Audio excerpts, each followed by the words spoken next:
Hi friends, welcome to week 2 of 502A. What a great start we had in week 1.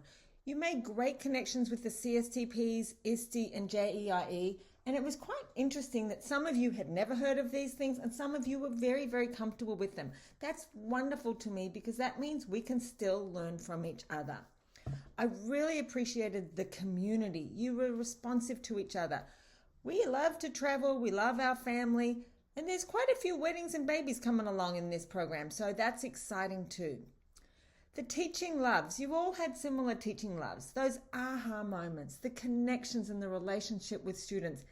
And for those of you who are lucky enough, you have some awesome colleagues. What a wonderful school to be at when your colleagues are so supportive. The teaching rather not haves, I think we all agree, no one likes grading. No one likes grading or giving grades. We don't like meetings. We certainly don't like excessive paperwork.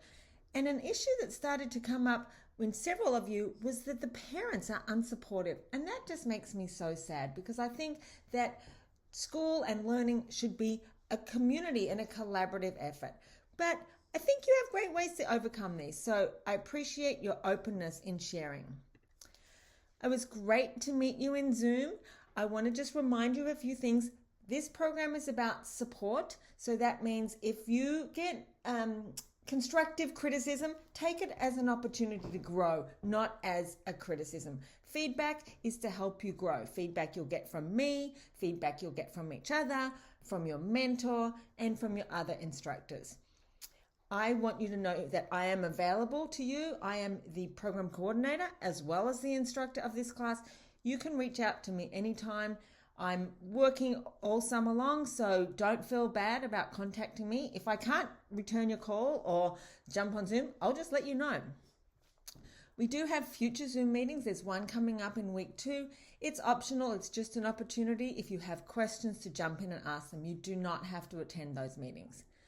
There were some questions about Google Drive. So you want to create a Google Drive in whichever Google account you prefer.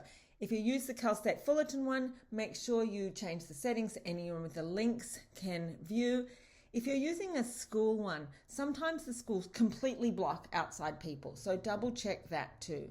Make sure that the files that are in there are open for anyone to edit. This way your instructors, so for example, in the ILP, I'll be able to leave comments now and your instructors next semester will be able to see because they're all working documents.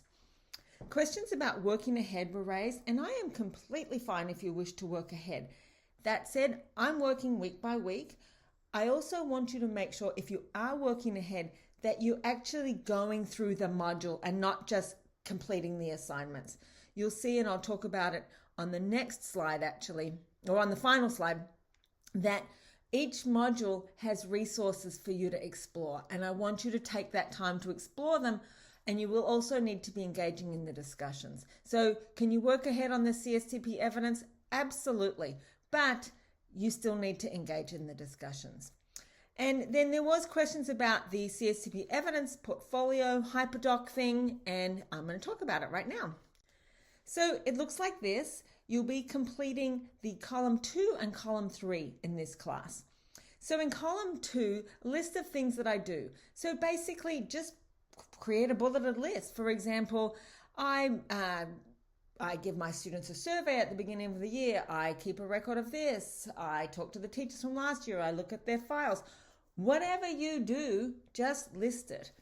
And then on the 3rd column, you need to pick 1 or 2 of the elements and actually show me what you do. So link off to maybe it's a photo of your classroom, maybe it's your report card, maybe it's some emails. I don't know. It's really just a way that you can show. That said, I understand it's summer. You don't want to go into your classroom and take a photo right now. So just put, link coming soon, okay, to a picture of my classroom. You know what your classroom looks like. You don't need to look at a picture to describe it, but I need to have the picture so I can see what you are describing. So if you don't have the actual evidence, that's okay for now. You can add that later on. Okay, week 2, we're looking at CSTP 1 and CSTP 2. Make sure you look at the resources on the second tab. You'll see the second column is the indicators for proficiency. That's going to guide you in whether you really, how you can show what you are doing to meet this standard. I also want you to make sure you spend some time exploring the resources in column 3. These will help you grow. They might give you new ideas. Maybe they're things you've already tried. The discussion, you'll see I put you in grade level threads. Share ways you feel you're doing great as your initial post. Then reflect on how you could learn and ask questions of each other who are more proficient than you as your follow-up posts. Keep that conversation going for both CSTP1 discussion and CSTP2 discussion.